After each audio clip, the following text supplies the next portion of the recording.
எனக்கு அருமையான இணையதள நண்பர்கள் அனைவரையும் மறுபடியுமாக இணையதளம் வாயிலாக எங்களுடைய யூடியூப் சேனல் வாயிலாக சந்திப்பதில் மிகுந்த மகிழ்ச்சி அடைகிறேன்.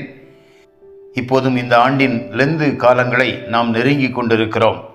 ஆகையால் இந்த நாட்களிலே லெந்து காலத்திற்கான ஒரு செய்தியை நான் உங்களுக்கு வழங்க நான் ஆசிக்கிறேன். அதற்கு முன்பாக இதுவரையிலும் எங்கள் சேனலை நீங்கள் சப்ஸ்கிரைப் பண்ணாமல் இருந்தால் சப்ஸ்கிரைப் பண்ணிக்கொள்ளுங்கள். லைக் பண்ணுங்கள். உங்களுக்கு பிடித்திருக்குமானால் மற்றவர்களுக்கும் இதை ஷேர் பண்ணுங்கள்.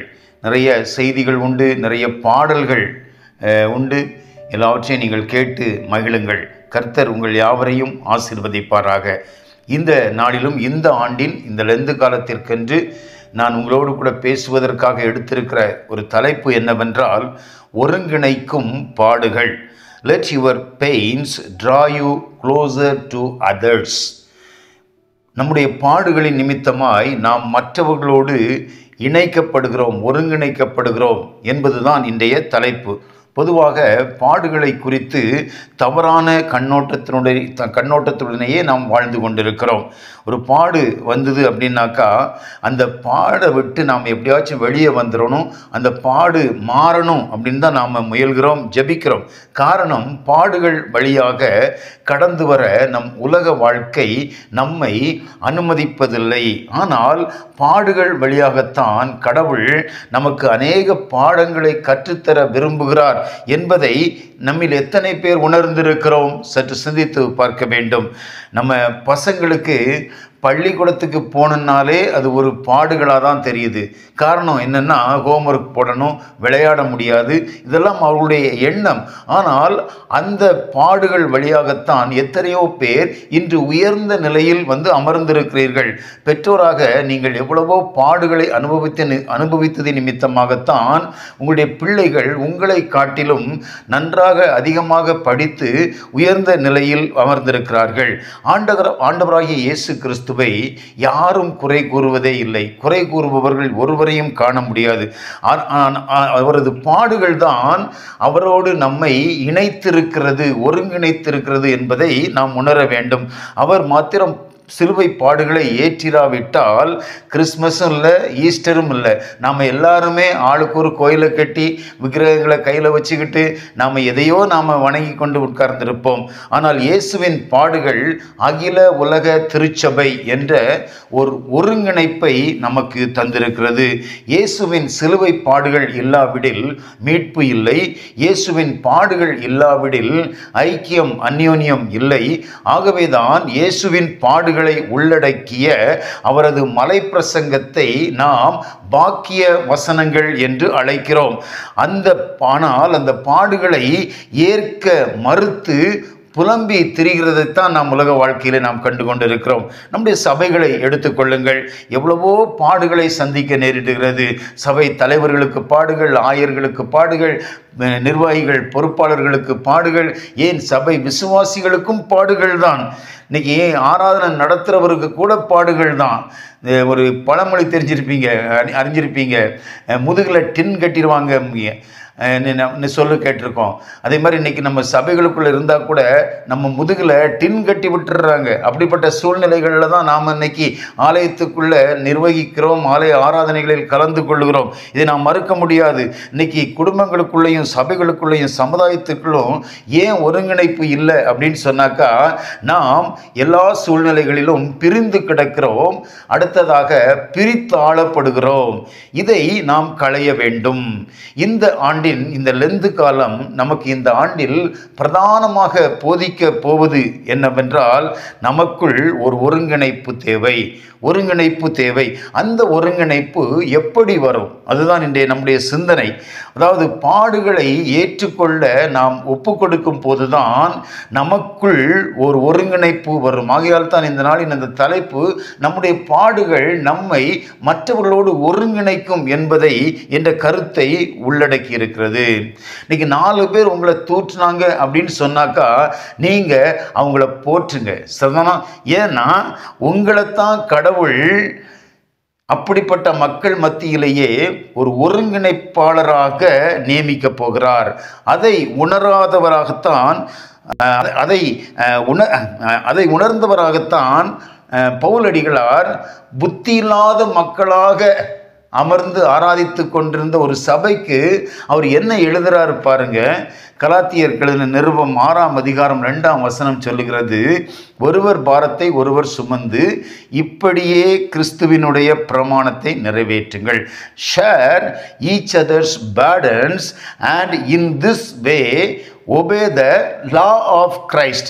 இந்த லாவை கிறிஸ்து எப்படி செயல்படுத்தினார்? தம்முடைய மனிதர்களோடு மனிதர்களாக வாழ்ந்த இயேசு தம்முடைய ஊழிய பாதையில் இந்த லாவை ஒருவர் பாரத்தை ஒருவர் சுமந்து நம்ம ஒருவருக்கு ஒருவர் ஷேர் பண்ணணுங்கிற இந்த லாவை ஆண்டவராகிய இயேசு எப்படி அதை செயல்படுத்தினார் பாருங்க. அவர் சொல்றாரு, வருத்தப்பட்டு பாரம் சுமக்கிறவர்களே நீங்கள் எல்லாரும் என்னிடத்தில் வாருங்கள், நான் உங்களுக்கு இளைப்பாறுதல் தருவேன். இந்த சட்டத்திற்குள் இருப்பது என்ன தெரியுமா? Sharing, bearing and caring. விளங்குதான் நான் சொல்றது? கொஞ்சம் சிந்திச்சு பாருங்க. இந்த சட்டத்துக்குள்ள இருக்கிற காரியம் ஒன்று, ஒருவர் பாரத்தை ஒருவர் பகிர்தல், ஒருவர் பாரத்தை ஒருவர் சுமத்தல், ஒருவரை ஒருவர் பராமரித்தல். இந்த மூன்றும் அதற்குள் அடங்கி இருக்கிறது. பாடுகள் என்பது நம்மில் மாற்றங்களை கொண்டு வரக்கூடியது. பாடுகள் என்பது நம்மில் மாற்றங்களை கொண்டு வரக்கூடியது.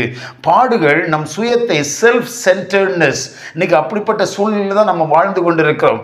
எல்லாமே நான் தான், என்னுடைய பிள்ளைகள், என்னுடைய சந்ததி, என்னுடைய சமுதாயம், இப்படித்தான் நாம் வாழ்ந்து கொண்டிருக்கிறோம். நம்முடைய பாடுகள் நம்முடைய சுயத்தை அது அப்புறப்படுத்தும். அடுத்ததாக பாடுகள் பிறர் மீது கரிசனையை கொண்டு வரும். இன்னைக்கு பாடுகளை குறித்த மிக முக்கிய தன்மை என்ன அப்படின்னாக்கா, பாடுகள் நம்மை மற்றவர்களுக்கு மிக அருகாமையில் கொண்டு செல்லும். ஆகவேதான் ஒருங்கிணைக்கும் பாடுகள் என்ற தலைப்பில் நான் உங்களோடு கூட பேசிக்கொண்டிருக்கிறேன். நீங்கள் பாடுகளை அனுபவிக்கும் போது அவற்றை நேர்மையாய் சகித்து கொள்வீர்களாயின் பிறர் உங்கள் மீது வைத்துள்ள அன்பு இன்னும் ஆழமாக வேறிடும். நீங்கள் பாடுகளை சகித்துக்கொள்ள, நேர்மையாய் சகித்துக்கொள்ள முன்வருவீர்களாயின் உங்களுடைய உறவுகள் முதிர்ச்சி அடையும். A maturity in your relationship you can find. மற்றும் சமுதாய சூழலில் நல்ல உயர்வு பெறுவீர்கள். இந்த நிலைமைக்கு நாம் கடந்து வர வேண்டும். பாடுகள் மத்தியில் நீங்கள் பாதிப்புக்கு உள்ளாவதை allowing yourself to be vulnerable என்று சொல்லுவார்கள். பாடுகள் மத்தியில் நாம் பாதிப்புக்கு உள்ளாவதை ஏற்றுக்கொள்ளுவோமாயின் போலித்தன்மையற்ற உறவுகளை நீங்கள் கட்டி எழுப்புவீர்கள். போலித்தன்மையற்ற உறவுகளை கட்டி எழுப்பு. இன்னைக்கு பார்த்தீங்கன்னா சர்ச்சுக்குள்ள எடுத்துக்கோங்க, குடும்பத்தில் எடுத்துக்கோங்க, சமுதாயத்தில் எடுத்துக்கொள்ளுங்க, பலவிதமான போலித்தன்மையான உறவுகளைத்தான் நாம் இன்று சந்தித்து கொண்டிருக்கிறோம். இயேசு சிலுவையில் பாடுகளை நேர்மையாய் ஏற்றுக்கொண்டதால் தான் உலக மக்கள் அனைவரும் அவரை நேசிக்கிறார்கள். என்னுடைய பாடுகள் மத்தியில் நான் என்னை இயேசுவுக்கு அருகாமையில் வைத்து கொண்டேன். எவ்வளவோ பாடுகளை கடந்து வந்திருக்கிறேன், எவ்வளவோ பிரச்சனைகள் வாழ்க்கையில். இந்த நான் விவரம் தெரிந்த நாள் முதற்கொண்டு இன்றைய சூழ்நிலை வரையிலும் பாடுகள் தான். ஆனால் அந்த பாடுகள் மத்தியிலும் எனக்கு இயேசு அருகாமையில் இருக்கிறார் என்ற உணர்வு தான் என்னை வாழ வைத்து கொண்டிருக்கிறது. அந்த பாடுகள் மத்தியிலே நான் மன கிளேசம் அடைந்ததுண்டு, எனக்குள் ஆதங்கங்களும் இருந்ததுண்டு, கடவுள் மீது எனக்கு கோபமும் வந்ததுண்டு, இயேசுவையே புறக்கணிக்கலாம் என்று நான் எண்ணிய நாட்களும் உண்டு. ஆனால் அந்த இயேசு என்னோடு நெருக்கமாக இருப்பதை உணர்ந்த போது எனக்குள் ஒரு மாபெரும் மாற்றம். என் சுயத்தை தூக்கி எறிந்தேன். சுயம் என்று சொல்வதற்கு என்னிடத்தில் ஒன்றுமே இல்லை என்ற ஒரு நிலைமையை ஆண்டவர் எனக்கு தந்திருக்கிறார். மற்றவர்கள் மீது கரிசனை கொள்ள ஆரம்பித்தேன். நான் காலையில் வாக்கிங் போகும்போது நான் யார் கூடயுமே சேர்ந்து போக மாட்டேன். அநேகர் செட்டாக போவாங்க, ஃப்ரெண்ட்ஸோடு போவாங்க. நான் ஒரு நாளும் யார் கூடயும் சேர்ந்து வாக்கிங் போக மாட்டேன். இப்போ எங்களுடைய மெத்தையில் மொட்டை மாடியில் தான் நான் வாக்கிங் போய்கிட்டு இருக்கேன். தனியாக தான் போவேன். ஏன்னா அதுதான் நான் ஆண்டவராகிய இயேசுவோடு கூட பேசுகிற நேரம். இல்லைன்னா அப்படிப்பட்ட நேரத்தில் பாடல்களை வடிக்கிறது உண்டு, பாடல்களை பாடுவேன். பாடுகள் மத்தியில் ஜெபிக்க வரலன்னாலும் பாடுங்க. அநேக பாடல்கள் அப்படிப்பட்ட சூழ்நிலைகளில் தான் நான் வடித்திருக்கிறேன். அநேக பாடல்கள் யூடியூப்பில் உண்டு, பேரின்ப வாழ்வு சேனலில் உண்டு. ஜெபசிங் ஜோசப் அப்படின்னு அடிச்சிங்கனாலே என்னுடைய யூடியூப் சேனல் உங்களுக்கு வரும். நீங்கள் கேளுங்க. அநேக பாடல்கள் அப்படிப்பட்ட சூழ்நிலைகள், பாடுகள் மத்தியில் எழுதப்பட்ட பாடல்கள் தான். இதை நீங்கள் புரிந்து கொள்ள வேண்டும். இன்னைக்கு அருமையானவர்களை இழக்க கொடுத்த ஒரு குடும்பத்தில் நம்மை ஒட்டி நிற்க செய்து ஒருங்கிணைப்பது என்ன தெரியுமா? நாம் அனுபவித்த பாடுகள் தான். இதுதான் பாடுகளின் உச்சக்கட்ட தாக்கம். Impact of our sufferings, major impact of our sufferings. இதை நாம் புரிந்து கொள்ள வேண்டும். இதை உணர்ந்திருக்கிறீர்களா? அதைத்தான் பவுலடிகளார் சொல்லி வைத்திருக்கிறார். ஒருவர் பாரத்தை ஒருவர் சுமந்து இப்படியே கிறிஸ்துவினுடைய பிரமாணத்தை நிறைவேற்றுங்கள். இன்னைக்கு ஒருவர் பாரத்தை ஒருவர் பகிர்ந்து கொள்ளுதல் என்பது என்ன? ஏதோ காசு பணம் கொடுத்து அவங்களுக்கு ஹெல்ப் பண்ணி அவங்கள தூக்கி விடுறதா? அந்த மாதிரி நினச்சிடாதீங்க. இன்னைக்கு பெரும் பாடுகளை அனுபவிப்பவர்களோடு நாம் துணையாயிருத்தல், அவ்வளவுதான். அதனால தான் ஆண்டவர் சொல்றார், பயப்படாதே, நான் உனக்கு துணை நிற்கிறேன் என்கிறார். இதை நாம் புரிந்து கொள்ள வேண்டும். அவர் துணையாக இருத்தல் 3 முக்கிய காரியங்களை செய்யும். நம்முடைய அந்யோன்யம் உறுதிப்படும், அதாவது ஐக்கியம் வளரும், நமக்குள் இருக்கிற ஐக்கியம் வளரும், ஒருவருக்கொருவர் ஒருங்கிணைப்பு உண்டாகும், நம்முடைய உறவுகள் பலப்படுத்தப்படும். அப்படிப்பட்ட ஒருங்கிணைப்பை பெற்றுக்கொள்ள வேண்டுமானால் நம்மை தாக்கும் பாடுகளை நாம் எவ்வாறு எதிர்கொள்ள வேண்டும்? நான் 3 காரியங்களை நான் வேகமாக சொல்லி முடிக்கிறேன். 1, கடவுளை நெருங்கினால் பாடுகள் எளிதாகும். 2வதாக, சுயத்தை வெறுத்தால் பாடுகளை கடந்து வரலாம். 3வதாக, ஊக்கமின்மைக்கு இடமளிக்காவிடில் பாடுகளை வெல்லலாம். இந்த 3 காரியங்களையும் இப்போது மறுபடியுமாக நாம் டீட்டெயிலாக நாம் பார்க்கலாம். 1, கடவுளை நெருங்கினால் பாடுகள் எளிதாகும்.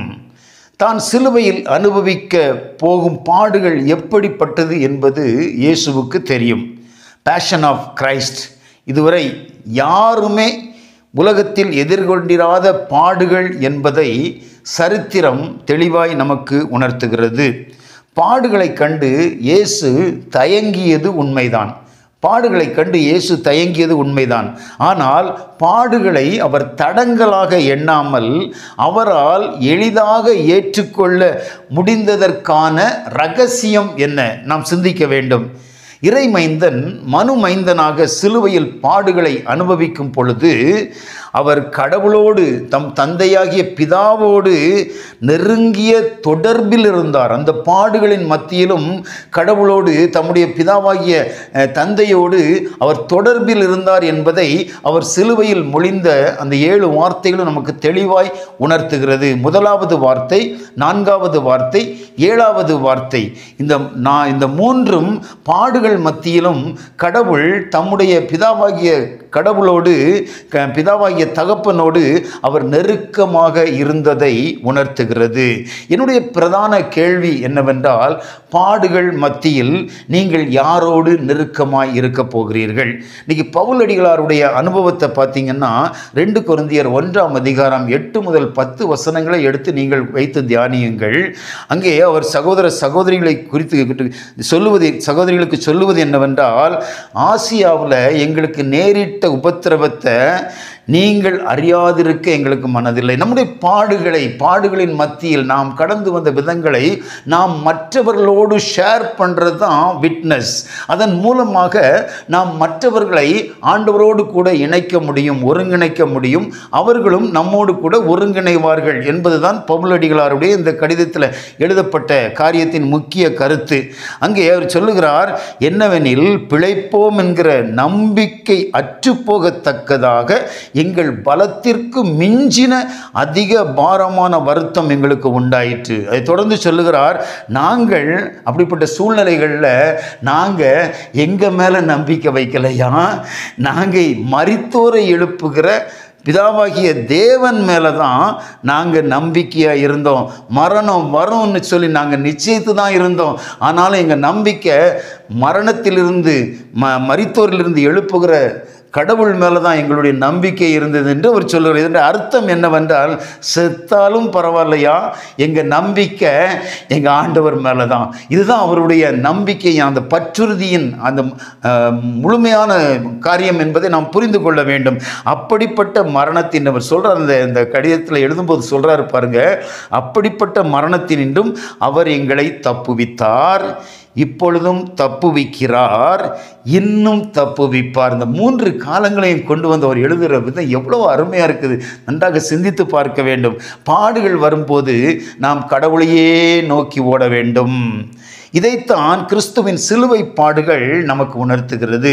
அன்னைக்கு 12 வருட பெரும்பாடுள்ள அந்த ஸ்திரீ, அவள் பெயர் வெரோனிகா என்கிறது யூத சரித்திரம்.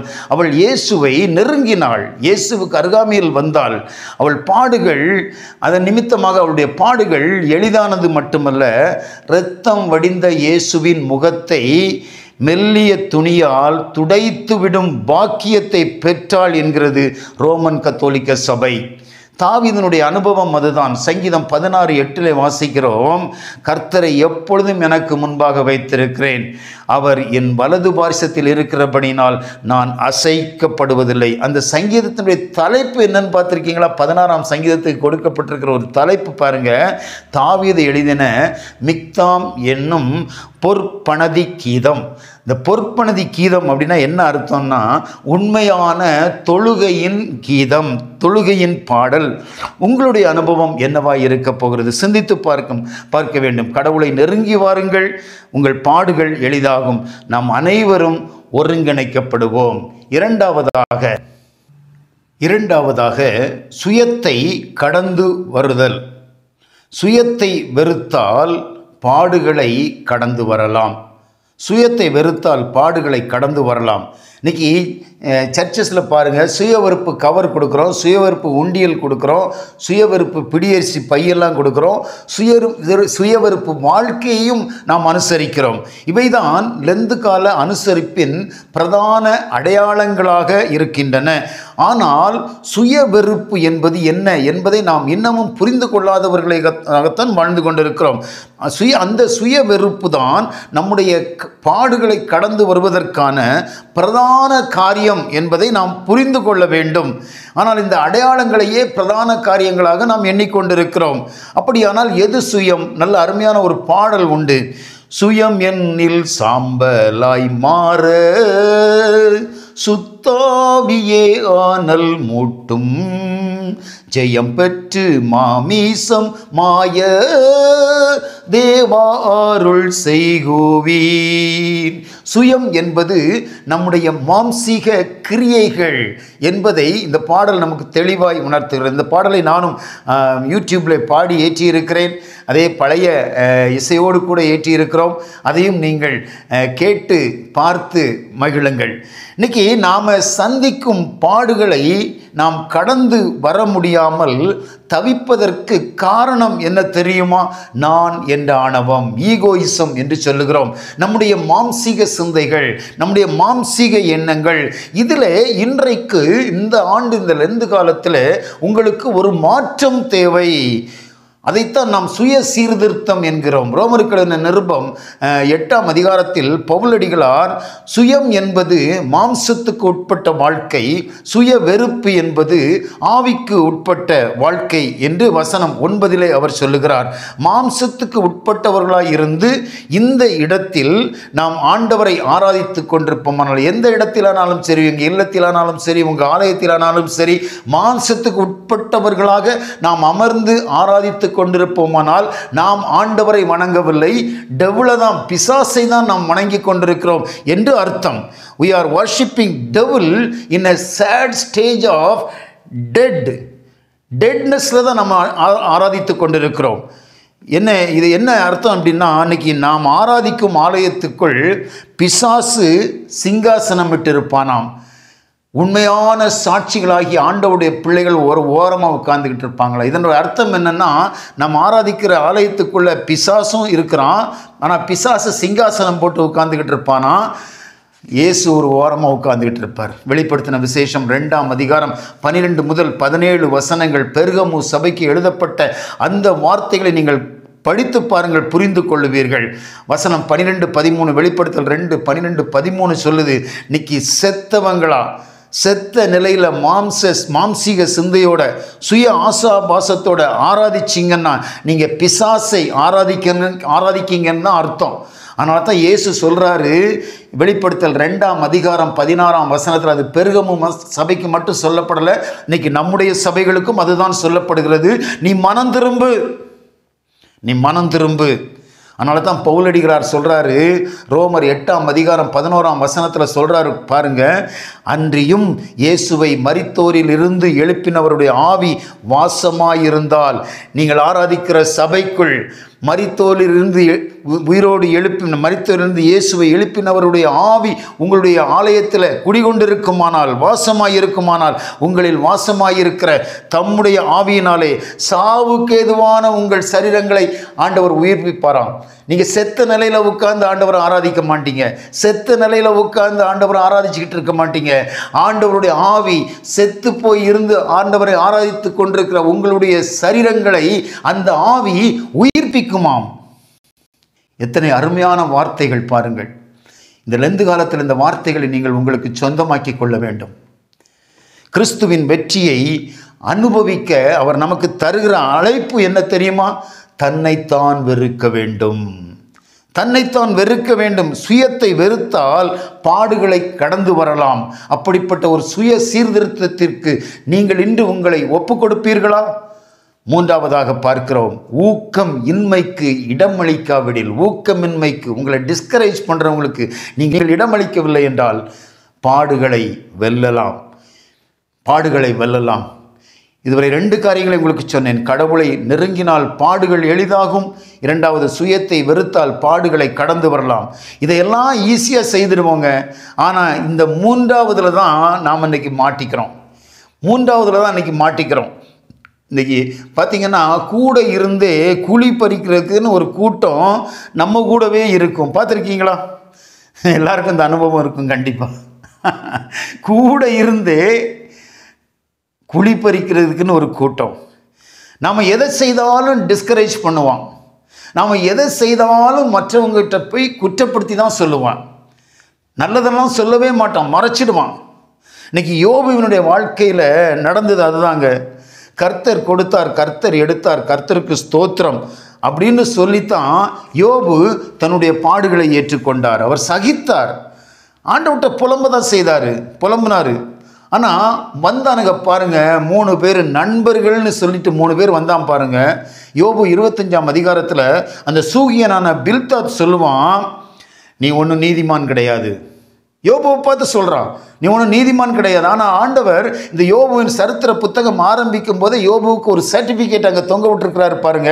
யோபு உத்தமன், சன்மார்க்கன், இந்த தேவனுக்கு பயந்து பொல்லாப்புக்கு விலகுகிறவன், இதெல்லாம் சொல்லியிருக்காரு. ஆனால் இவன் எவ்வளோ ஈஸியாக சொல்கிறான் பாருங்கள் யோபுட்ட, நீ ஒன்றும் நீதிமான் இல்லை, நீ ஒன்றும் கடவுளுடைய பார்வையில் சுத்தமானவனும் இல்லை. அந்த யோபு 25 நீங்கள் வாசித்து பார்த்தீங்கன்னா புரிஞ்சு கொள்ளுவீங்க. ஆனால் அந்த யோபு 26 யோபு அவனுக்கு ஒரு தாழ்மையான ஒரு ரெஸ்பான்ஸ் கொடுப்பாரு பாருங்க. அதை எவ்வளோ அழகாக தாழ்மையாக ரெஸ்பாண்ட் பண்ணுறாரு பாருங்க.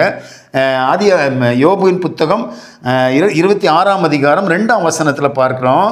அவர் சொல்கிறாரு, அமைதியாக சொல்கிறாரு பாருங்க, எவ்வளோ அமைதியாக அதை எப்படி ரிசீவ் பண்ணுறாரு பாருங்க. இதுதான் நேர்மையான சிந்தனை. இதை நாம் புரிந்து கொள்ள வேண்டும். இந்த 2 சொல்கிறாரு, இதுதான் நீ எனக்கு ஒத்தாசை பண்ணுற லட்சணமா? நான் எவ்வளோ பாடுகளின் மத்தியில் கஷ்டத்தில் உட்காந்துக்கிட்டு இருக்கிறேன். இந்த நேரத்தில் இந்த வெந்த புண்ணில் வேலை பாய்ச்சிறது அப்படிம்பாங்க. இதுதான் நீ உன்னுடைய லட்சணமா? பலனற்று போய் இருக்கிறவங்களுக்கு நீ இப்படித்தான் ஆதரவு கொடுப்பியா அப்படின்னு சொல்லிட்டு 4 யோபு 26:4 சொல்லுவார், உன்னிடத்தில் இருக்கிறது என்ன ஆவின்னு தெரியுமான்னு கேட்டுருவார். இன்னைக்கு பிசாசின் ஆவிகள் உங்களை சுற்றிக்கிட்டே இருக்கும். தான் இருக்கும். பாடுகளிலிருந்து வெற்றி பெற முடியாதபடிக்கு, விடுதலை பெற முடியாதபடிக்கு உங்களை டிஸ்கரேஜ் பண்ணிக்கிட்டே இருக்கும். நீங்கள் எதை செய்தாலும் இந்த பிசாசின் ஆவிகள் ஊராக போய் ஆட்களாக போய் உங்களை குற்றப்படுத்தி சொல்லிக்கிட்டே தான் இருக்கும். கவலையே படாதீங்க. அந்த 3 பேரும் எந்த அளவுக்கு டிஸ்கரேஜ் பண்ணியிருந்தா யோபு இப்போ இந்த வார்த்தையை சொல்லுவார் பாருங்க. யோபு 19ஆம் அதிகாரம் 1ஆம் 2ஆம் வசனத்தில் சொல்கிறாரு. யோபு பிரதித்தரமாக, நீங்கள் எந்த மட்டும் என் ஆத்துமாவை வருத்தப்படுத்தி வார்த்தைகளினால் என்னை நொறுக்குவீர்கள். நண்பர்கள்ட்ட கேட்குறாரு. இதை உங்களுடைய வாழ்க்கையில் நீங்கள் உணர்றீங்களா? ஆனால் அத்தனையையும் கடவுள் பார்க்கிறார். அத்தனையும் கடவுள் பார்க்கிறான். சங்கீதம் 34:15 தாவீது என்ன சொல்றாரு? சும்மா ஒன்று சொல்லல அந்த வார்த்தையை. கர்த்தருடைய கண்கள் நீதிமான்கள் மேல் நோக்கமாயிருக்கிறது, அவருடைய செவிகள் அவர்கள் கூப்பிடுதலுக்கு திறந்திருக்கிறது. யோபுவினுடைய வார்த்தை பேச்சு, யோபுவின் நண்பர்கள் பேசின பேச்சு, யோபுக்கு விரோதமான பேசின பேச்சு எல்லாத்தையும் ஆண்டவருடைய செவி கேட்டுச்சு பாருங்க. அங்கே யோபு என்ன அறிக்கை விடுறாரு? என் மீட்பர் உயிரோடு இருக்கிறார். ஹல்லேலூயா, என் மீட்பர் உயிரோடு இருக்கிறார். ஆனால் யோபுவை அவனது நண்பர்கள் டிஸ்கரேஜ் பண்ணதையும் கேலி பேசினதையும் குற்றப்படுத்தினதையும் கடவுளால் பொறுக்க முடியாத நிலையில தான் கடவுள் கர்ச்சிக்கிறாரு. பெருத்த பலத்த காற்றினுடைய சத்தம் அப்படின்னு அது கர்ச்சிக்கிற ஒரு சத்தம் தான். அவர் என்ன சொல்றாரு பாருங்க. யோபு 38ஆம் அதிகாரம் 2ஆம் வசனத்தில், அறிவில்லாத வார்த்தைகளினால் ஆலோசனையை அந்தகாரப்படுத்துகிற இவன் யாரு? யோபு டோன்ட் வரி, யோபு டோன்ட் வரி, ஐ ஆம் வித் யூ.